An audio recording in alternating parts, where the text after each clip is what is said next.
Okay, I haven't made a video in a while, so I thought I would make one right now. And I wanted to show you my knives. Let's see. Well, let's start with this one. It cost me 50 cents. I picked it up at a thrift store, out of a whole bunch of knives. And this one here is the same brand. And yes, I've used them. They're great knives. Really nice high quality carbon steel. And now I could take some steel wool and scrub these and really get them, you know, looking fine. They were really looking, okay, take a look at this one. It's got one little ding in the blade. This one looks scary, right? This one, even older and scarier. This is a rosewood handle. This is a German knife. Let me see if I can get this to focus. Come on, focus, my friend. Focus. Okay. I need to do some fine tuning to this rosewood handle, but when I do, it'll look nice, and I've put a little oil on it to protect it a little bit. But don't know if there's any marks on the blade itself, because, well, look at the blade. But it slices a tomato like there's no tomorrow.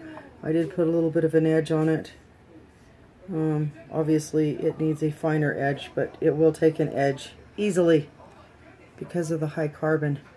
This one I picked up at a yard sale for 25 cents. And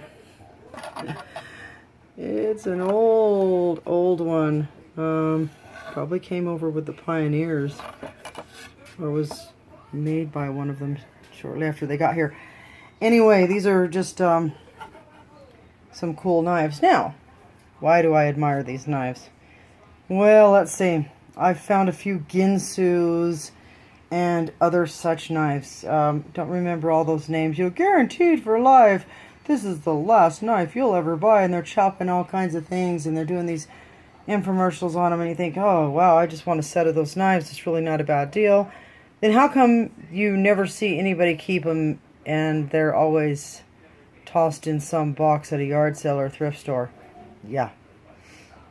These likewise were at a thrift store, but probably because someone passed away and they had these knives right up until they passed, and then someone said, ooh, look at this old ugly knife that Grandma and Grandpa had. Let's get rid of it. Yeah.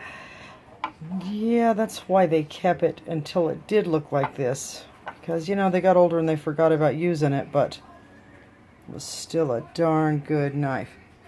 And there's just no substitute for this good quality. I was going to try to get that to focus in on that. Oh, let's see if I can get it to... Come on.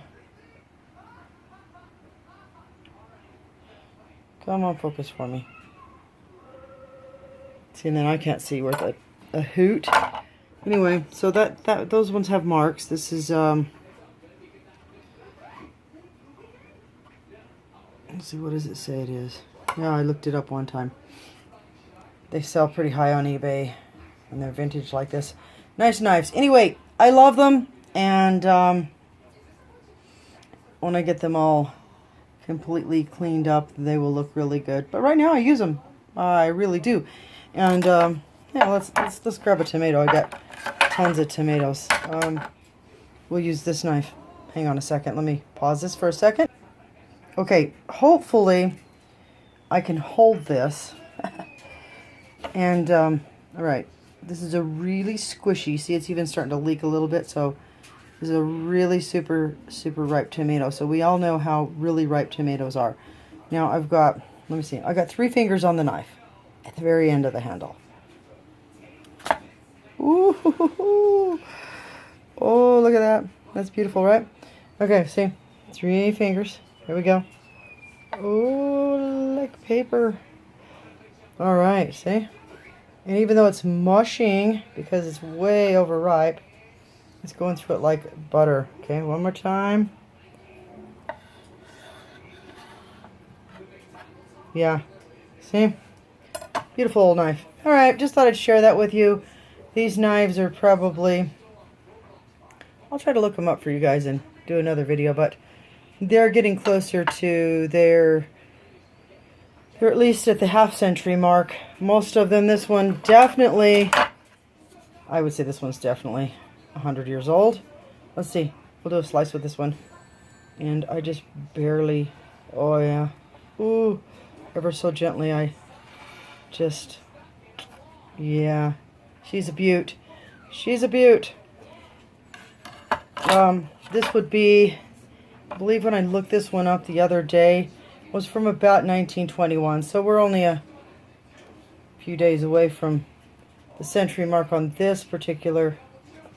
Now watch this. Just ever so slightly with a mushy tomato. Now we'll try to see if we can shear off a little thin slice here. And a mushy tomato. Not bad. Only run through the sharpener. One of those plastic sharpeners, you know, the ones with the bars, the ceramic bars. That's all I've done. So imagine when I really get it sharpened. All right. Hey, have a great day. I hope you've enjoyed my knife presentation for what it's worth. Thanks for watching.